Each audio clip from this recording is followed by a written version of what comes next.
So this is going to be an unscripted video, basically to go over what I just saw from the Xbox event.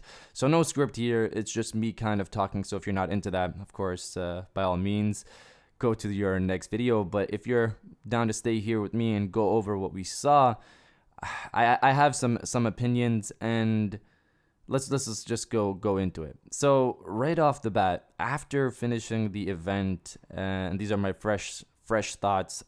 I don't understand what is so confusing about gameplay. When I say I want gameplay, or you're gonna talk about giving us gameplay, showcasing some gameplay. When we say gameplay, we're talking about somebody sitting with a controller, or somebody pre-recorded footage of somebody playing the game, showcasing what we're gonna play when we go down, when we get the games finally in our hands. And the thing I mentioned this is because at the beginning of the event, they mentioned that they understood that fans wanted to see gameplay.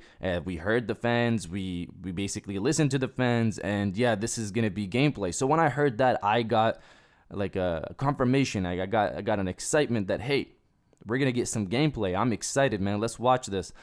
And then we go in, and the first game that we see in there, I think it was called Bright Memory Infinite. That game looked good. And when I found out it was made by one person, that was even more impressive. And now, it wasn't so impressive in the sense of graphics. Let me just say, like, graphically, it looked good, definitely. But what made it feel next gen is how Watch Dogs felt next gen when we first saw it back in 2013. And it was that environment, that dynamic environment feel, that the wind, the things gusting over, the trees moving, that feel that the world is alive. And definitely with Bright Memory Infinite, that was there. That was all there, and it looked good. It looked like, hey, this is something that really looks like something I would play later this year, or whenever it decides to come out. And that was it. That's kind of the biggest highlight for me from this event, and it makes sense that this is what they started with, because they definitely knew what people were looking for, and they decided just to show it with Bright Memory Infinite. And later on, it's just a bunch of trailers. I don't understand. Later on, we got Dirt 5, Scorn, Chorus, Madden 21, Vampire, Call of the Sea, The Ascent, The Medium, Scarlet Nexus, Second Extinction, Yakuza, and Assassin's Creed. Oh my god. We were expecting some gameplay from Assassin's Creed. Maybe this is just me. Maybe I got too excited. I put my expectations too high, and this is why I'm kind of a bit disappointed. There is no fanboyism here. If you follow my channel and you follow my tweets and stuff like that, if you've talked to me before, you know there is no fanboyism. Obviously, I favor PlayStation mainly because of the games. I only care about games. I have all the consoles, and I only really care about the games. And this event, in terms of next gen, our first next gen taste, was definitely not that exciting. It was kind of, I don't want to use extremes in terms of, it was kind of boring. It started off high with Bright Memory, and I was like, okay, they got my interest. This looks pretty good. It's probably just gonna get better from here.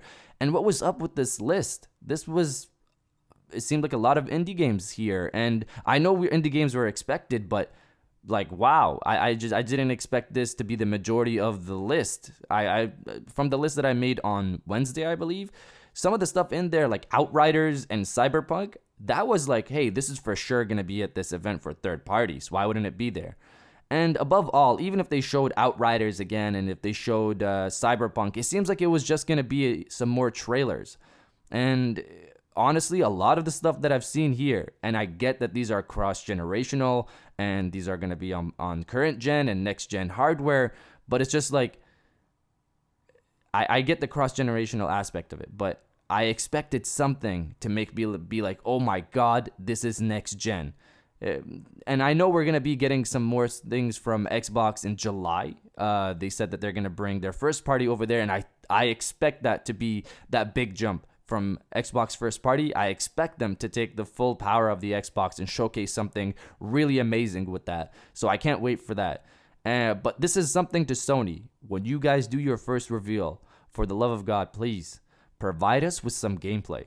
Let us see what it's like to see a game running on next-gen hardware. Showcase how amazing the PlayStation 5 is. Xbox did their first kind of reveal for third party, and it was kind of underwhelming. I really hope Sony, when they do their reveal of whatever games they're revealing, third, first, indies, whatever, show us some gameplay and show us some stuff that really gets us excited for next gen. Because what we saw today looked like a lot of stuff that could have been done this current generation. And I'll say this, Godfall, which is coming to PlayStation 5, again, looks like another game that could have been done on the PlayStation 4 besides some of the stuff, the lighting, it looked like it was ray traced over there. So it looked really pretty when you start looking at the gameplay closely. But if I showed this to one of my friends who doesn't really follow a lot of this stuff, they would kind of say, hey, this looks pretty current gen. The only game that's on this list that we saw today that looked next gen, really next gen, and we got like a bit of a taste of it, was Bright Memory Infinite. That looked like, and it mainly is because of the weather effects and how live the world felt. More of that. I definitely want more of that. The worlds don't need to be bigger. They just need to be more dynamic, more interactive. And if you can, bring us better AI. That's true next gen to me. Not, hey, we made this world 15 times bigger. Thanks for making the world 15 times bigger so it takes me longer to walk from one side to the other on a horse, on a bike, on a car, whatever it may be to extend the playtime. I don't care about that.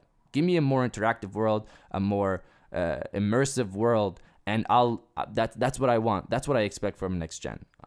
But Bright Memory Infinite gave me a bit of a taste. I'll take that. But the rest of the games on this list, especially Assassin's Creed Valhalla, what were you guys giving us there? It was just another trailer. You guys could have just dropped this trailer and nothing else. Don't hype up an event making it seem like it's more than it is. That's what I don't like. And I'm going to say one thing. And again, this isn't fanboyism. This is just me stating it like it is. If you go over through the years, Phil Spencer really hypes up every Xbox event, and then when it comes, it's not really as exciting as how he hyped it. I don't know why he keeps doing it, because I just don't understand it. But I know he does it obviously because he runs Xbox and, he's the boss and he has to talk positively, but you hype it up to extreme levels that I believe you every year. But it's come to a point where it's just like, I don't believe, I don't, it's kind of hard to believe you at this point. And with this Inside Xbox event, there was a lot of good games that I'm going to look forward to, games that look interesting that I'm excited to play. But when you talk to me about next gen and gameplay, we did not really get that today. That's all I really wanted to say about this event. If you haven't watched it, obviously go ahead and watch it and make your own opinion on it. But if you guys did enjoy this video, please hit that like button as it always helps, and subscribe if you're new. I got new videos every Monday, Wednesday, and Friday. And now I'll check you guys out on the next one.